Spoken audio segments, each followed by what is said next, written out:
pastāvēšanas laikā nepilnos 2 gados Rīgas baznīca dzīvā ūdens avots ir nomainījusi vairākas dievkalpojuma vietas. Šī baznīca dzima Sporta namā Daugava, vienā no evangelizācijas sapulcēm Misija Gaisma. No tā laika šīs baznīcas draudzes locekļi pulcējās gan sporta namā, gan pie sporta nama, gan sporta zālē, vevkultūras zālē, universitātes stadionā bijušajā SK, Vērmenes dārzā bijušajā Kirovas skvērā, Deglavas ielā bijušajā komendatūrā, cirkā Daugavmalā.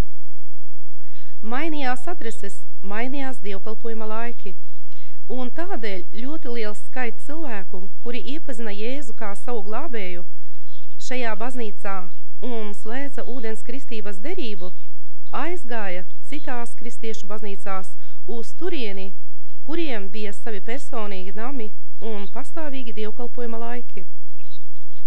Protams, ne visiem pietika spēka, lai izturētu šo biežo vietu maiņu, bet par brīnumu baznīca dzīvā ūdens avots pārliecinoši pieaug.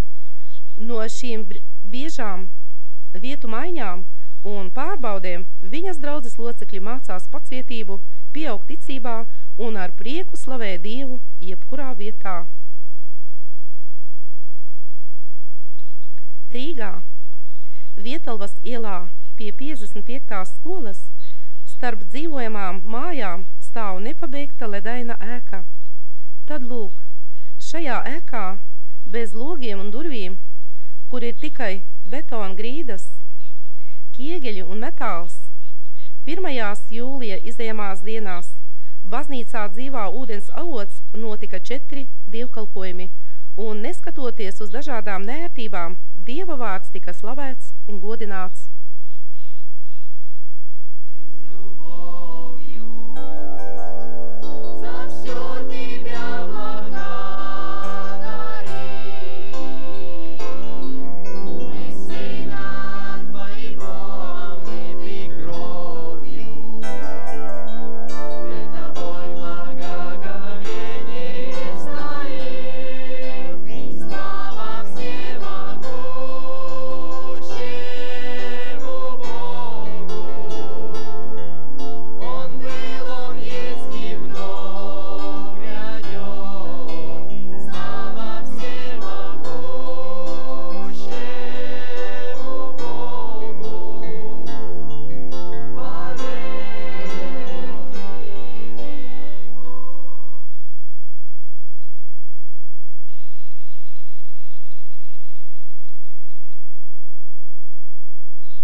Ir par ko pateikties radītājam, tāpēc, ka viņš vienmēr rūpējās par saviem bērniem, svētītos kā garīgi, tā materiāli. Uz šiem dievkalpojumiem Misija Gaisma un Misija New Life piegādāja kravas ar humanitāro palīdzību. Tanī brīdī ne tikai draudzes locekļi, bet visi, kas atradās tanī momentā šajā nepaveiktajā celtnē, saņēma kā produktus, tā arī apģērbus. Priekš daudziem tas ir liels atbalsts. Un tādi pasākumi baznīcā dzīvā ūdens avots notiek bieži.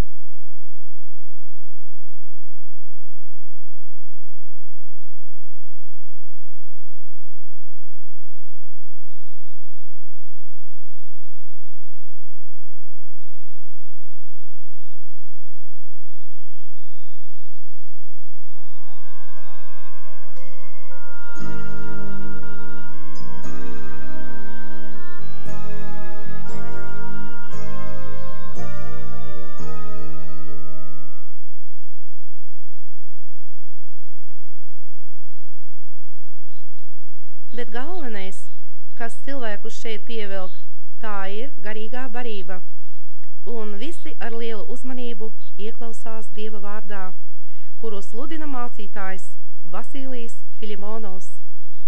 Es sludināšu no Jāņa evaņģēlija 9. nodaļas. Ja jums ir līdz bībeles, jūs varat atvērt līdz ar mani. Es lasīšu. Un garām ejot, viņš ieraudzīja cilvēku, kas no dzimšanas bija neredzīgs. Viņa mācekļi viņam jautāja: Rabi, kas ir grēkojis, viņš pats vai viņa vecāki, ka viņš ir neredzīgs piedzimis. Jūs varat iedomāties tādu bildi. Nāk Jēzus ar saviem mācekļiem, un nāk pūlis, un tur pūlī atrodas aklis cilvēks. Kā vienmēr, mācekļiem rodas ziņkāre, un viņi jautā Kristum: Kungs, kurš ir vainīgs, ka šis cilvēks ir piedzimis aklis? Jēzus atbildēja: Ne viņš ir grēkojis, ne viņa vecāki, bet Dieva darbiem vajag parādīties viņā. Jūs varat iedomāties šo aklo cilvēku, cik ilgi šis cilvēks bija aklis, un vai jūs varat iedomāties, kāpēc šis cilvēks bija aklis, kurš nevarēja redzēt gaismu un šo brīnišķīgo dabu tā, kā to redzam mēs? Tas bija tāpēc, ka Dievs bija ieplānojis parādīt pie šī aklā cilvēka savu slavu. Un tāpēc Jēzus atbildēja cilvēkiem: Ne viņš ir grēkojis, ne viņa vecāki, bet tas tāpēc, lai parādītos slava, Dieva slava. Šodien daudziem no mums ir dažādas problēmas. Un dažkārt mēs lūdzam savam kungam un nevaram saņemt atbildi. Tad es jums gribu teikt, gluži kā tas aklais, kurš gaidīja savu laiku, gaidīja šo minūti, gaidīja šo satikšanos ar Jēzu, un jūs ziniet, pienāca laiks, kad viņš satikās. Tāpat arī daudziem no jums pienāks tas moments, kad Jēzus pie jums pienāks un risinās jūsu problēmas, tāpat kā to risināja šo aklo.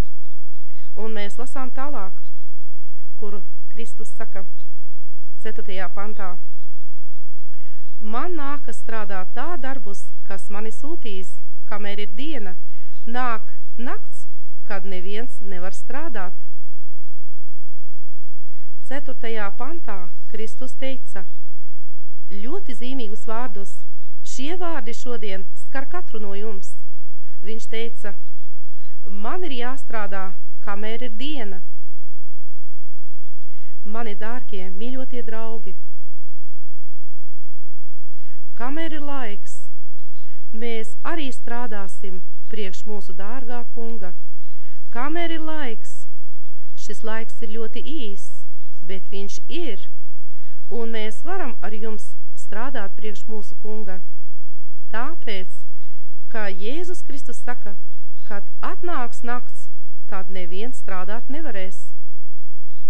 Kad atnāks pēdējais cilvēks, kad būs savākts izglābto skaits un ienāks pēdējais cilvēks, tad aizvērsies evaņģēlijas sludināšanas durvis, un tad arī nesludinās, bet šodien, kamēr